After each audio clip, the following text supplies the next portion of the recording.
इनका दया भोजन कर रहा हूँ और आपसे भी पूरी टाइम में बड़ा मिलता रहा हूँ।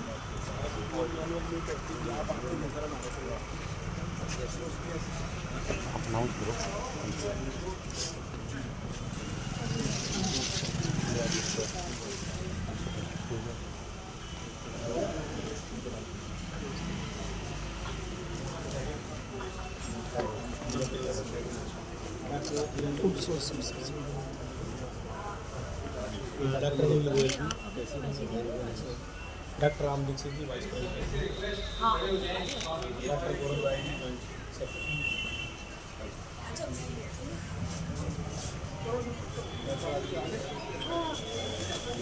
हेलो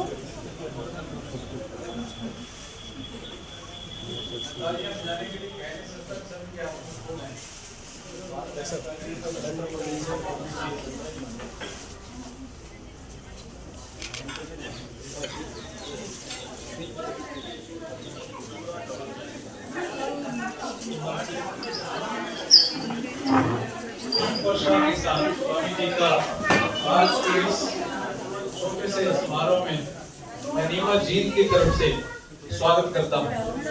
पैरों में जी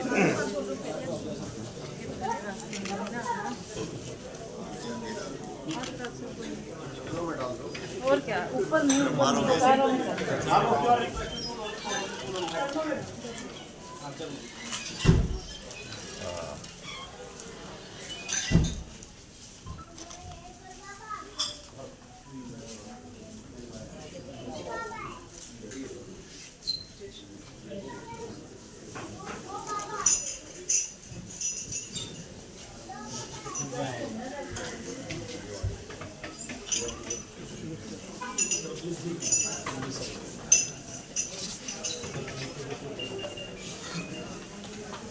ये पॉलीथीन उठाइयो।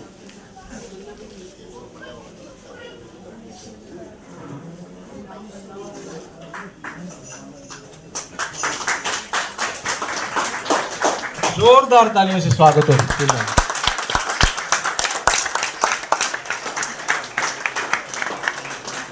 नीमा का किसी भी फंक्शन का आयोजन होता है, हमारी शुरुआत होती है हमारे धन्वंतरी पूजन से। मैं चाहूँगा महाराज जी से कि वो एक बार आएं और हमारे जो आयुर्वेद के दाता हैं, जिनकी वजह से हम सारा कुछ कर पा रहे हैं, वो आकर एक दीप प्रज्वलित करके आज के कार्यक्रम की शुरुआत करें। डॉक्टर कृष्ण कुमार सर्जन भिवानी से, डॉक्टर आर.बी. गोयल प्लीज।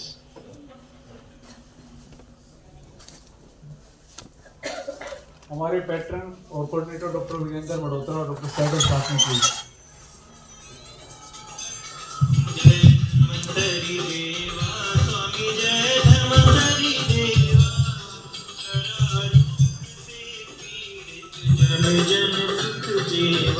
ओम जय धन्वंतरि देवा, तुम समुद्र से निकले अमृत कलश लिए, देवासुर के संकट आकर दूर किए। ओम जय धन्वंतरि देवा, आयुर्वेद बनाया जग में फैलाया, सदा स्वस्थ रहने का साधन बतलाया। ओम जय धन्वंतरि देवा, भुजाचार अति सुंदर शंख सुधाधारी, आयुर्वेद वनस्पति से शोभा भारी। ओम जय धन्वंतरि देवा, तुमको जो नित जावे रोग नहीं आवे, आस्यद रोग भी उसका निश्चय मिट जावे। ओम जय धन्वंतरि देवा,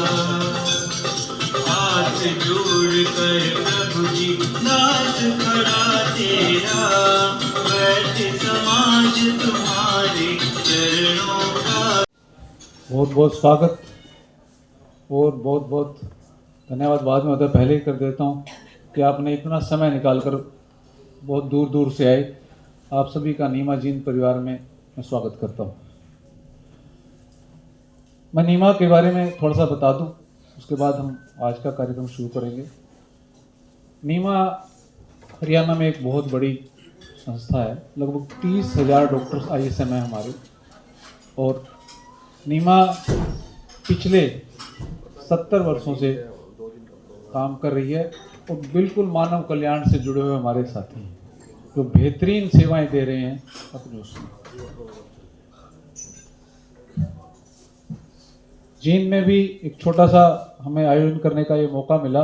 एक दिन पहले ही मेरे पास मैसेज आया, 2 दिन पहले, तो मैंने कोशिश की कि हमारे जो एग्जीक्यूटिव्स हैं, जो मेन लोग हैं, वो आज नीमा में हैं, बहुत सारे नहीं हैं। एक छोटी सी इन्फॉर्मेशन पे इतने सारे लोगों का एकदम आना, कुछ शादी का समय चल रहा है, कई सारे काम और थे, फिर भी बहुत सारे लोग हमारे नीमा गए। आज हमारा परिवार धन्य है कि हमें स्वामी जी के साक्षात दर्शन हो रहे हैं।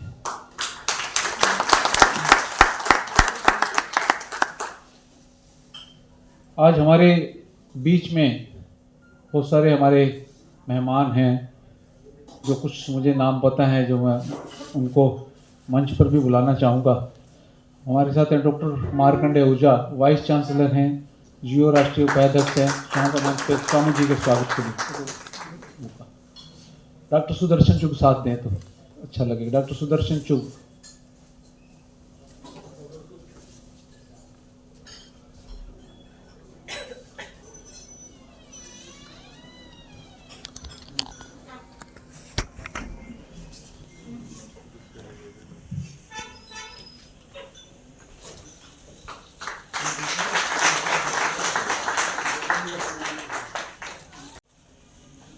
डॉक्टर साहब की सर्जरी को उनके मैडम डॉक्टर विभा चुग भी आए हैं। आपका भी स्वागत है नीमा परिवार में। मैं रिक्वेस्ट करूंगा डॉक्टर प्रवीण मल्होत्रा, HOD हैं गैस्ट्रो में, PGI रोहतक में, और doctor Krishna Kumar senior surgeon हैं भिवानी से, वो आए और महाराज जी का अभिनंदन सब।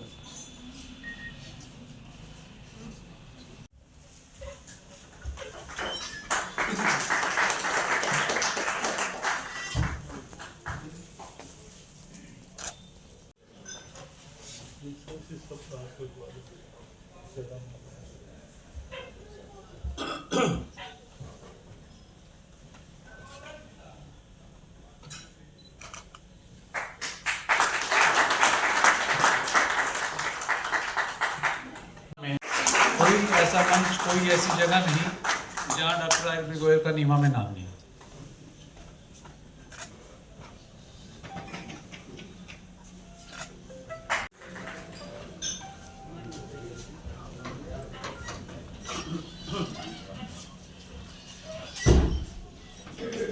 कुछ और मेहमान भी आए हुए हैं, मुझे के नाम का आइडिया नहीं है।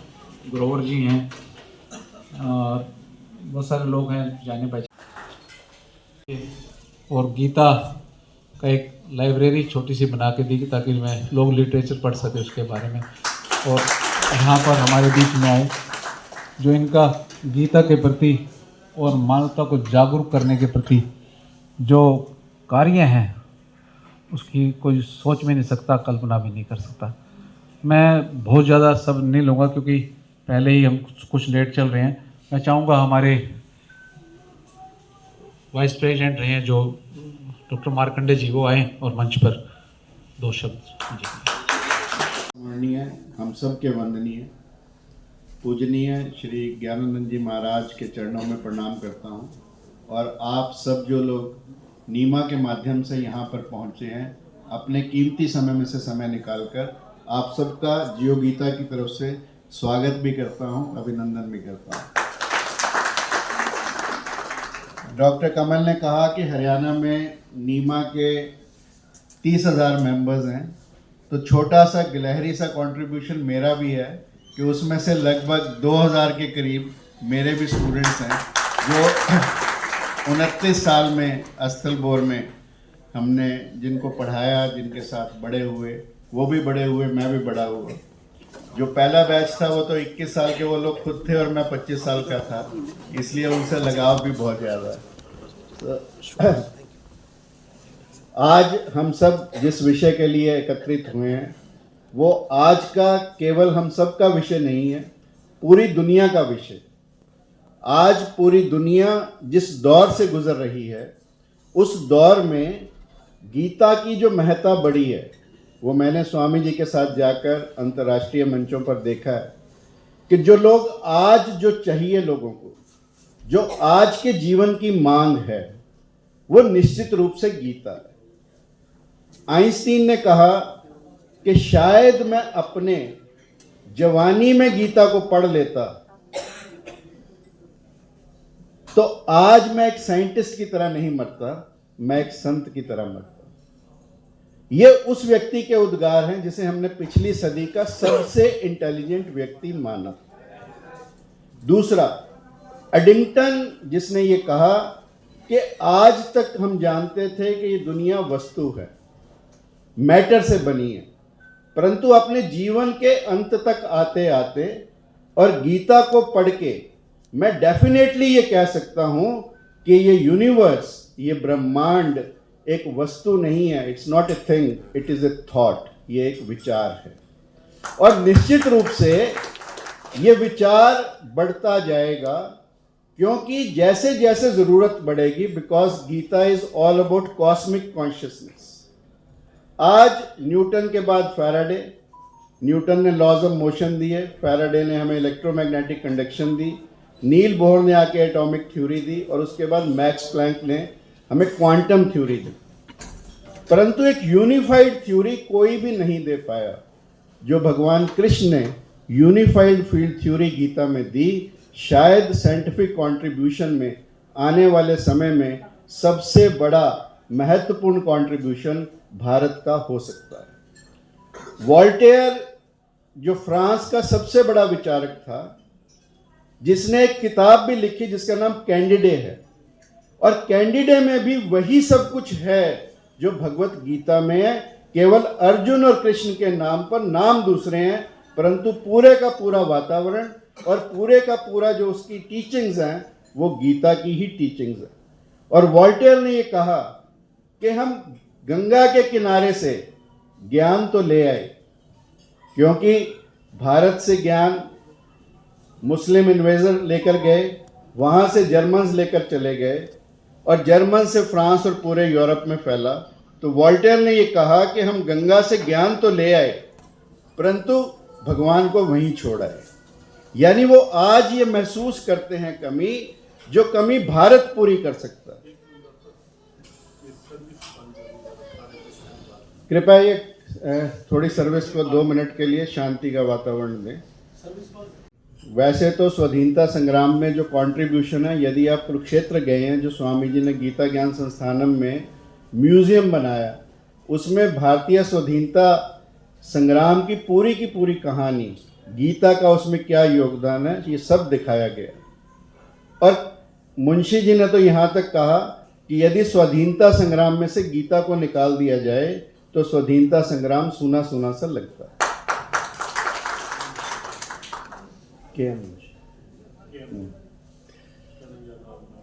और भारत के उपराष्ट्रपति डॉक्टर राधाकृष्णन, जो पहले रूस में एम्बेसडर भी थे, जब वो स्टालिन से मिलने गए और स्टालिन उस समय पूरा डिप्रेस था, मुंह सूजा हुआ था, उन्होंने उसकी गाल पर हाथ लगाकर बड़े प्यार से पुचकार कर उसे गीता के 2 शब्द बताए। तो स्टालिन ने अपने मेमोयर्स में लिखा कि पूरी दुनिया मुझे एक मॉन्स्टर मानती रही, मुझे एक जालिम इंसान मानती रही, परंतु भारत का पहला ऐसा व्यक्ति था जिसने गीता को पढ़ा और गढ़ा था और जिसने मेरे को प्यार से पुचकार कर एक बेटे की तरह प्यार किया। ये भारत का व्यक्ति ही कर सकता है, और वह भी जिसने गीता के ऊपर पूरे की पूरी कमेंट्री लिखी हो, ये डॉक्टर राधाकृष्णन ने। पूरी दुनिया के फिलोसफर्स अंततः आते आते, मैं इसलिए आप लोगों से ये बात कर रहा हूं क्योंकि नीमा भी IMA से आगे ही चलेगी और आते आते पूरी दुनिया इसी को अपनाएगी जो हम लोग पहले दूसरों की को हम अपने यहाँ अपना रहे हैं, अपनों को भूल गए। आयुर्वेद जब आयुर्वेदा बनकर आया तो पूरा भारत अपना रहा है, परंतु हम भूल गए कि जड़ें हमारी ही हैं। इसलिए ये महत्वपूर्ण है कि आज हम सब चर्चा के लिए इकट्ठे हुए हैं, अपने स्वाभिमान के लिए इकट्ठे हुए हैं। गीता भारत का स्वाभिमान भी है और आयुर्वेद भी भारत का स्वाभिमान है। इसलिए हम सबको मिलकर कार्य करना, क्योंकि ध्येय एक ही है, ध्येय निष्ठा एक ही है, ध्येय हम सबका एक ही है कि कैसे भारत पुनः विश्वगुरु बने और कैसे भारत की आध्यात्मिकता और भारत का विज्ञान पूरी दुनिया को मरने से बचा सके। क्योंकि आइंस्टीन से पूछा गया 2 महायुद्धों के बाद, जिसमें 10 करोड़ से ज्यादा लोग मरे थे, आइंस्टाइन से पूछा गया कि तीसरा महायुद्ध किस चीजों से होगा। लाइक सेकंड में we had a nuclear weapon, तो थर्ड किससे होगा?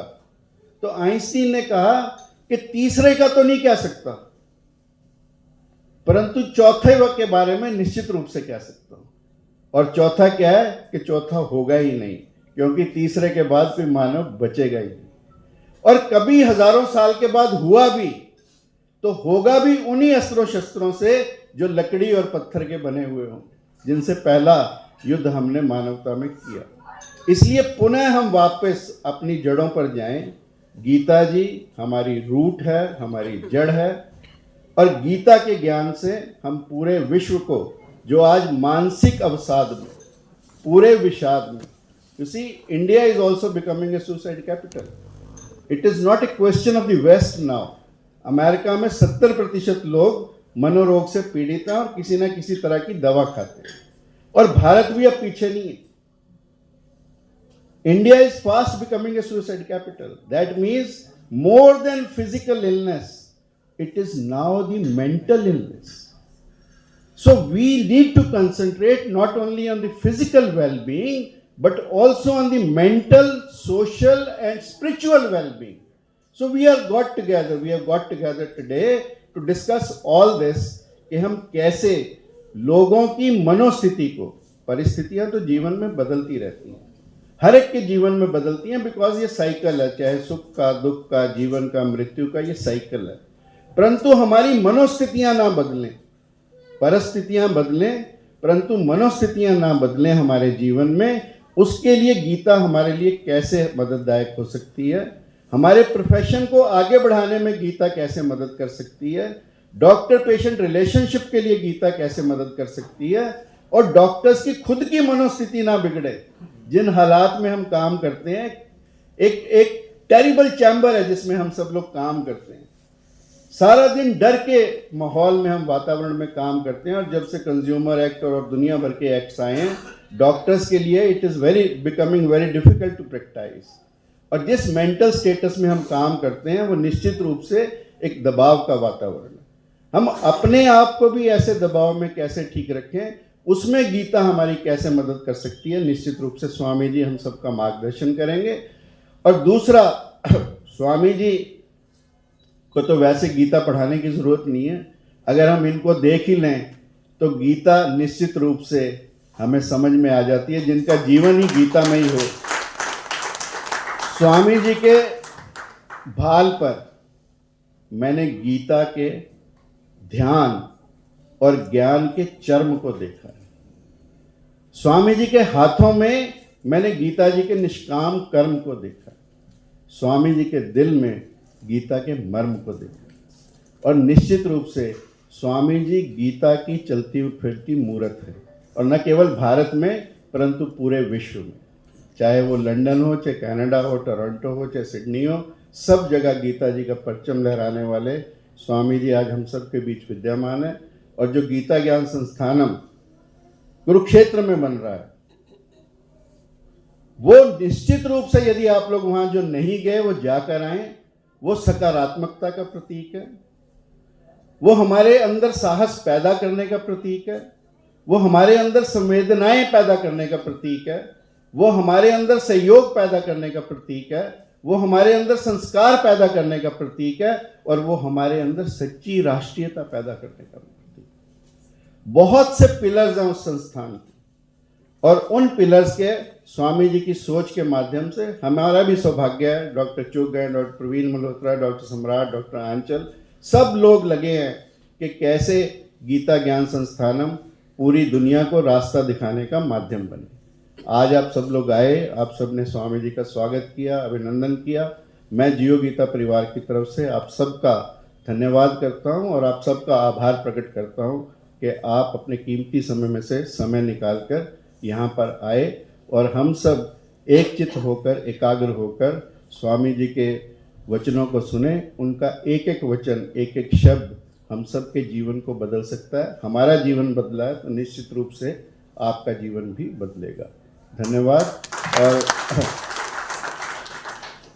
अंत में मैं आप सबके भीतर बैठे भगवान कृष्ण को प्रणाम करता हूँ, स्वामी जी को प्रणाम करता हूँ और अपनी वाणी को विराम देता हूँ। जय श्री कृष्ण। बहुत बहुत बधाई डॉक्टर।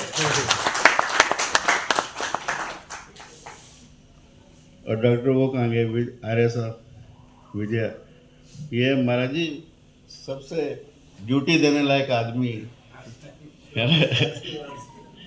तो डॉक्टर कमल के साथ है ना, वैसे भी सचिव हैं जी, अभी भी सचिव है।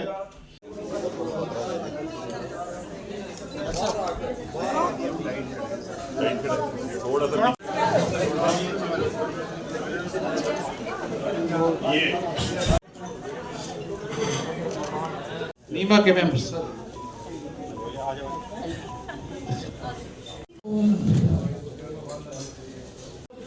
Doctor Vibha Chugh, doctor R B. Goyal, doctor Vinod Anchal, doctor Samrat, doctor Krishna, doctor Vinod Pawar, doctor Manish Gupta, doctor Gaurav Garg, doctor Devendra Saharan, mister Beniwal retired DIG, doctor Harbans Narayan, mister Grover, सब लोगों का बहुत आभार व्यक्त करता है। महाराज जी ने जो संदेश दिया है, आशा है जीवन में आप इसको आत्मसात करेंगे, और आप ही नहीं